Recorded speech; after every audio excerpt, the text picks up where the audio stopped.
ముందు ఎలాగైనా కదలకుండా ఒక చోట కుదురుగా కూర్చోపెట్టాలి. ఎలా అబ్బా? అయ్ నాన్న, ఏంటే? నువ్వు రా చెప్తాను.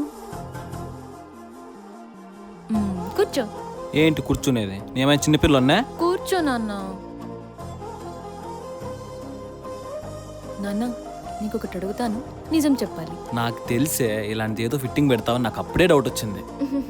చెప్పు నాన్న. సరే చెప్తాలే. ఒట్టు. ఒట్టు. ఒట్టుంటే ఉత్తుత్తు కాదు, నిజంగా ఒట్టు. నిజంగా ఒట్టు. నేనంటే నీకు నిజంగా ఇష్టమేనా? అది ఏమైనా ప్రశ్న నానే? మరి అందరి దగ్గర బాగానే మాట్లాడతావు, నా దగ్గర వచ్చేప్పటికీ ఉమ్మని ఉంటావు ఎందుకు? వాళ్ళు నువ్వు ఓటేనానే, వాళ్ళపైన నచ్చగలనా? నువ్వు నా పిల్లవే.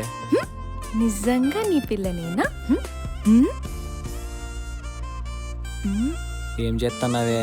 రింగ్ తొడిగి ఎంగేజ్మెంట్ చేసుకుంటున్నా. అది నాకు పడతాదానే? అయినా రింగ్ అన్నాక ఈవేళకే పెట్టాలా ఏంటి? పట్టింది. ఇప్పుడు మన ఇద్దరికి ఎంగేజ్మెంట్ అయిపోయింది, నువ్వు నా వాడివి.